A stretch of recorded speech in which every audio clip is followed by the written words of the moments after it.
The Racing Pod on Off the Ball with William Hill. Best odds guaranteed on all Irish and UK racing. 18 plus. See gamblingcare.ie. Welcome to episode 39 of the Racing Pod on Off the Ball with John Duggan and Johnny Ward. Remember, we're here every week with analysis, race previews, tips, stories, interviews, and the crack. The first half of the pod each week is free to air. The second half is exclusively for members. So be sure to sign up by going to offtheball.com/join. This week for members, we're going to focus on Saturday's action at Killarney and Goodwood. So subscribe now, you know what to do. Johnny, how is the form? Good, JD. Just fresh from a trip to Killarney, the start of their August meeting, 3-day meeting, and it was just a shame. The weather was really, really off-putting for racegoers. Killarney's a funny track because I actually feel it doesn't get the crowds it should get because it's so scenic and it's such a tourist town. And it's actually a very well located racecourse as well. Like it's not one of these like race courses that's miles away. You can walk easily to it from the town. And the weather was just like, I mean, you just wouldn't have, if you were floating at all, there's no way you would have gone. Long day though from Dublin, is it? It's a long day. 3 hours, is it, each way? Yeah, it's 3 hours and change on the train. And yeah, like I've worked 3 times at Killarney now, and every time it's been for one meeting, and it's actually kind of, it's not ideal because like by the time the race was finished last night, I'd no way back to Dublin, so I had to stay down and get a 7:45 train back this morning. You're fresh as a daisy now, Johnny. Yeah, I wouldn't say that, but hotels are expensive, and you know, well, it's tourist season, isn't it? Yeah, when you're in Killarney as well, you're not apt to kind of just go home and go to bed. Dan McDonald and I 9 years ago had a winner there, steak night and all that. And it's a great town, but yeah, like to go for one meeting isn't ideal. Any racing story out of the night? Anything unusual? Anything interesting? There was one winner actually that I just thought it kind of summed up like why syndicates are so good for racing. And like being honest, JD, the racing wasn't great. Like there was a good hurdle race where a lot of the kind of Galway hurdle also ran in it, and Miss Free beat Mighty Tom and Kings Hill. Both ran in the Galway hurdle. Interestingly, before Kings Hill ran, there was a band, like a kind of a 2-piece band playing, and the trainer of Kings Hill, who's Paul Gilligan, based in South Galway, he was very unhappy with the horse's performance in the Galway hurdle. He said he got totally worked up before the race. He said his race was lost before he started. And he said, like, I'm after driving down here from, like, a long drive from Galway, which it would be. And he's like, this horse isn't going to lose his race because of the loud music. So he basically made, you know, representations to the clerk of the course, and the music stopped. The music actually stopped. And himself and Natalie, his wife, were saying to me afterwards, geez, I was nearly afraid to go up afterwards and say, like, you can start up the music again, you know. And the horse actually ran well. He finished third. But it was funny. I hadn't seen that before. And I do remember, like, Aidan O'Brien talking to him one day when a student day was on in Limerick. I don't know if you've been to a student day in Limerick. It's kind of like any student day since I was a student. Yeah, like in those days, in our days of going to student days, there were different events. Now they're slightly more nuanced, shall we say, and they're very loud. And like, it's some horses just, they don't know what to do with it. Like if you go to Ballydoyle, they're listening to like Stravinsky and Brahms and Mozart or whatever. Here they'd be listening to like techno, and you know, they're not really bred for that. But Paul Gilligan was like, yeah, turn off the music, lads. And the band never seemed to really recover from that. It was kind of fits and starts for the rest of the night. I think they were afraid to upset the horses. And in the end, nobody was really looking at them because the weather was so bad. But yeah, the horse finished third. But the other horse I want to mention was the second last race, King Ferdinand. It was a very ordinary race. But like, basically, the horse is owned by the Gertrude, is it? The Gertrude Racing Club. And Gertrude, I think, is somewhere vaguely around where Eugene O'Sullivan trains, which is in Cork, so Leopardstown, so kind of good national hunt territory in Cork. But they're basically all they all go to the local bar, and I'd say Gertrude is tiny, but like I was talking to the rider, Alan O'Sullivan, afterwards, and he said, I'm not exaggerating to say this horse has actually brought a community together. And I'd say there were conservatively about 30 people in the parade ring. The syndicate has like 25, 30 members, young and old, in the parade ring, and it was bucket and rain, and they all came in roaring the horse home. And I was like, this is exactly what national racing needs. I mean, I don't know if we've talked much about it, JD, the plan to restrict kind of 60 races. We have, yes. We talked a bit about last week, but like this is what racing has kind of lost a bit in the national hunt game, where like it's at the top level, it's you know, the Brave Inca stories now are virtually unheard of, where all the good talent is snapped up. But this was like it was a run of the mill race for $6,500. But there was a brilliant vibrancy to it, and like we need syndicates like that. It's that phrase in Trading Places, the movie, turn those machines back on. Yeah. So that was about the music, yeah. Yeah. So they eventually did, but I do think the life was kind of knocked out and the weather didn't you help. can understand if you feel in any way that something is going to affect the runner that you're bringing down to a course that's miles away, then you can understand that. So the band is quite near the parade ring as well, like, so I absolutely could see where he was coming from, and it was like I mean it was a good pot as well. It was like what, maybe 26.5 to the winner. Like it's good money, and for an operation like that, these are big races. City of Troy then was the star of the week on the course in York, and he won the Juddmonte International. That's a Group 1. Probably the last race he's going to have now in Europe this year for this Epsom Derby winner that Aidan O'Brien says is the best horse he's ever trained.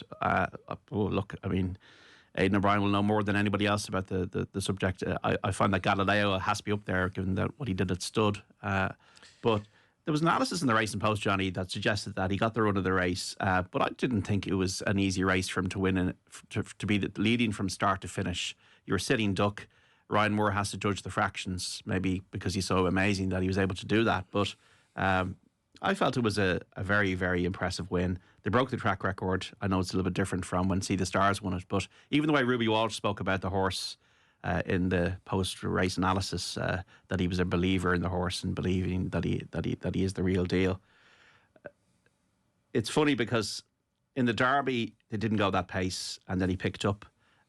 But in the Guineas, he did come out from the front and then just blew up. But in this race, he went out from the front and just kept going. I was really impressed by the way he went through the line. It's hard to think he'll get such a favourable setup again, is the line from the analysis. And even the comments in running say that he was keen, which, I don't know, was he overly keen, to be honest? Like, it was really, like, sums up why I love horse racing and flat racing in particular. And the more I follow it, the more I'm into the flat over National Hunt, particularly because of the sort of, I don't know, even though it's like still Arab dominated and Coolmore dominated, there's still like a lot of compelling stories on the flat. And City of Troy is just like, I was very lucky to go down to the yard.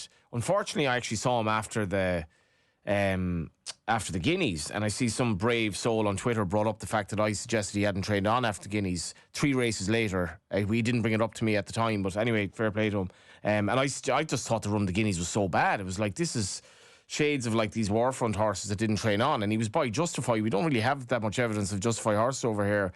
And Aidan O'Brien came up with excuses that were, quite unique excuses, but in the same time, when I was talking to him, it was very hard not to be sort of taken by what he said about the horse. But then he ran in the Derby, and like the Derby was completely different to this. He had to go through the whole field. It was a messy race at a very unique track.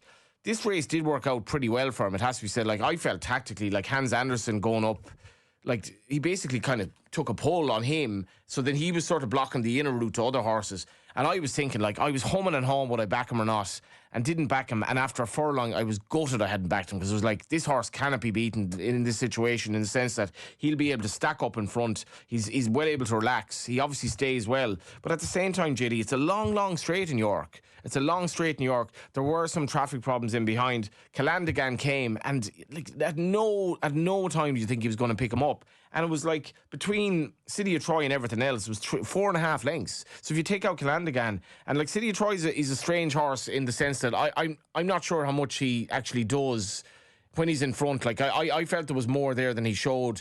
And Ruby Walsh's analysis about the way he was kind of hanging. Left, yes. It's just like fascinating stuff. Like, in racing, like we're down on ourselves at times, but it's such great sport. I love this performance. Well, Ruby will give an insight that only a jockey can give. 100%. Like I said this at our what was it, the night we had in Dublin a few months ago. I was like, I don't really feel compelled to talk about jockeys. Like, I think I can tell a good jockey, but like, I wouldn't be able to offer that sort of analysis. And Ruby offering that analysis was fascinating. But I just felt it was a brilliant race to watch, and he's probably going to be better over 1.5 miles. But will he go on dirt in the Breeders' Cup Classic? That is the dream now. That's the plan. 1 mile 2. That we know the distance will be fine, but going in the Breeders' Cup on dirt on different surface. Personally, I think it's well worth a try, and his action is very encouraging in the sense of that, and mainly he's by an American sire, and like, that's basically, if you're not American bred, you don't handle dirt by and large, and they've tried it before, it hasn't worked.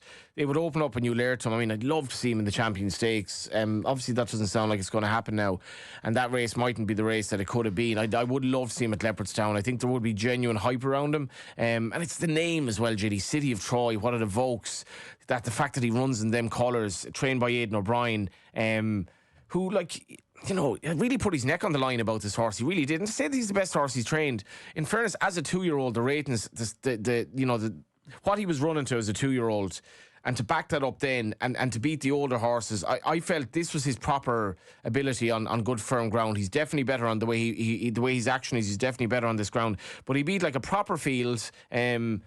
You know, I suppose there wasn't a superstar in the race apart from him, but like he destroyed everything. He was so much better than them, and ultimately, okay, he had a nice setup. But like, I'd have no issue with him running and being settled in mid-division the next day, wherever he goes. 2nd of November is when the Breeders' Cup Classic will take place at Del Mar in California, folks. If you've ever have a few quid spare, go to the Breeders' Cup. It's one of the best things I have ever experienced. It was amazing. It was in Keeneland a couple of years ago in Kentucky. One of my most favourite life memories, being there at the Breeders' Cup and seeing all the quality of the races and the stars and stripes and the bell going and seeing our success over there. It's just absolutely fantastic to be at the World Championships of flat racing. And you've a lot of contrived stuff in flat racing now, in terms of like these sort of countries versus countries and all this stuff. In the Breeders' Cup, it really does feel like, you know, you're very proud when you have an Irish winner, because it's not easy over there. I shook Aidan's hand. Yeah. And but like, to shake his hand at the Breeders' Cup is completely different to shaking at Leopardstown. It just feels like you're lucky to be there. You do feel privileged. Yeah, it was. Have you been? No, it's on the. I've been to racing in the States, but never a really proper meet. This is quality. And it's also like, I give out about the fact that they're all left-handed ovals over there, but like it's proper racing. Like, and you go over, you're taking on jockeys who have like a lot of local knowledge, ride completely differently to the Europeans, and then you have to slot in to a nice position. If you break slowly in that race, you're in trouble, and you have to handle the surface. Look, De Vega is the anti-post favourite at the moment for the Arc. This is the horse that won the French Derby. So that's one to keep an eye on as well. I don't know who the Arc horse will be at Ballydoyle. I mean, Content won the Yorkshire Oaks. Los Angeles has been winning races. I'd say Los Angeles again. He was kind of one of those horses you could have backed in hindsight. He won by 2 necks, but like when you run a race over 1.5 miles, like a neck is something like that. Like, it's very, very little, but it's massive as well, in the sense that he was always holding the 2 horses that were set. Like the Ballydoyle 1-2 in the race was maybe suggests there's not a lot between them, but I feel he probably will run the race, and he wouldn't mind a bit of ease in the ground. I'd like to see White Birch run, but there's maybe a little bit of question mark over him at the moment. Can't see City of Troy going there. You talk about the story of King Ferdinand and the syndicate there at Killarney last night, Johnny. Another lovely story at York. Extensio, $100,000 handicap win for Pat O'Donnell, Limerick trainer, and Joey Sheridan, Tipperary jockey. Pat O'Donnell has got 6 horses. He trained Chance Coffey to win the 1995 Coral Cup at Cheltenham, at the Cheltenham Festival, and winning a big race in the flat the other day. And he had a great interview with Racing TV afterwards. Pat O'Donnell, not the Clare sponsor, but the Limerick man who trains horses. Yeah, I came across Pat one day, I think in Clonmel. He'd a winner, and I was like, this fella's fairly unique. But like, his daughter Sylvia leading the horse in. Joey Sheridan is one of the jockeys I'd be fairly friendly with. He's a great lad. I interviewed him recently at Sligo, and he had a double on the night, as it turned out, from 3 rides. One of them was a big price, and he was kind of saying afterwards, like, these interviews actually do help kind of to get your profile out there, because he's a young jockey in a ridiculously competitive environment. Like, it's so tough. Irish jockeys are at the top of the tree, and for him to have a success like that, again, it was a fascinating race to watch, because Samui, who, I mean, he was okay over hurdles, but he's really taken to the flat. He was prominent throughout. And as about 2 furlongs down, I was looking at, there were a wall of horse in behind, seemingly travelling better. But when Extensio was pulled out, like, his turn of foot was quite something. By a sire, I had to look him up again. I've never heard of the sire. Like, he's not flashy. And like, it almost felt like I was just saying to people, like, Pat O'Donnell having a winner at York, it just felt like this doesn't happen over jumps anymore. Like that Pat O'Donnell, this small trainer, like, a real character. Even the type of horsey to win at Cheltenham in 1995, Chance Coffey, you don't really get those types of winners anymore. No, from small Irish yards, because the good horses are just snapped up before they can even be snaffled, and they're paid for by the big owners, be it from France or the point-to-point sphere, and it just doesn't happen. And like, that was magic. I mean, he's just such a larger than life character, for all that he's not very big, Pat. And I mean, it was perfect because it followed City of Troy, totally different stories, but both trained in Tipperary and both, like York said, I've been to York once. Brilliant race meeting to go to, like, and I mean that. It's like York, the town, has so much history. Really, you feel like you're going back to like Braveheart, nearly. Any real ale, Johnny? Probably, yeah. I was probably, in fairness, I don't remember much about the night afterwards, but it was That was Frankel, like, so I'd seen Frankel. I was like, Jesus, that's extraordinary. Like, 'cause St. Nicholas Abbey was that in the Juddmont? That was in the Juddmont. Yes, it was the only time only time I saw the race, only time I saw him. Like, St. Nicholas Abbey ran that day, and Frankel beat him by about 10 lengths. Like, it was ridiculous performance. He was quite keen. I think it was the first time he ran over a mile and two, actually.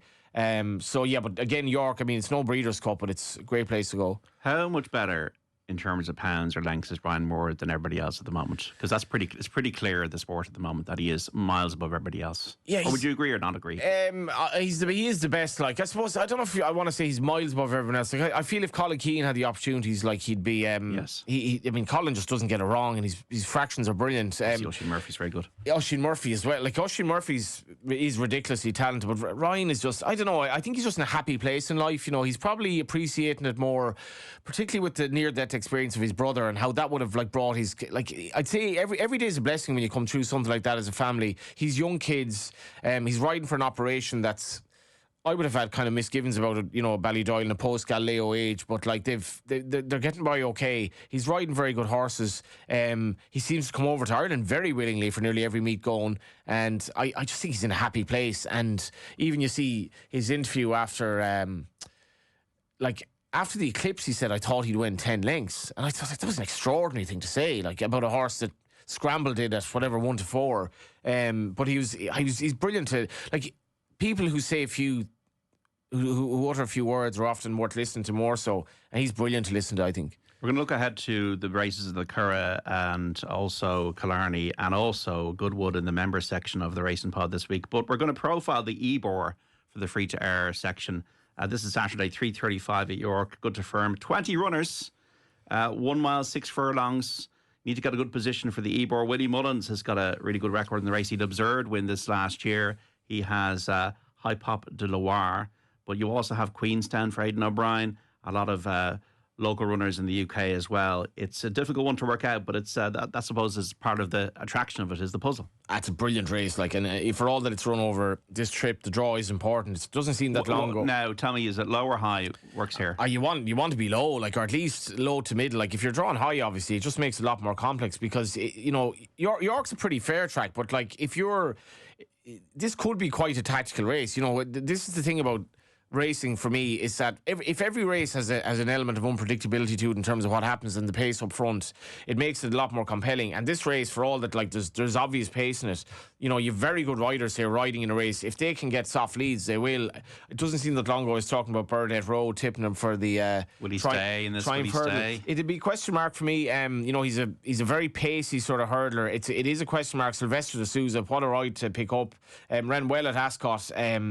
And sort of did stay on, but this is more difficult. But you look at the field, JD. Magical Zoe, you know, I wasn't. She's by Shan too. Like, would have. I mean, and very, very few good national hunt horses. I think he had towed the line for John Kiley. I actually talked to John about him lately, but like she ran really well behind Grateful at Fairyhouse for a mare, a 6-year-old mare hitting the flat. She's developed into a very good performer.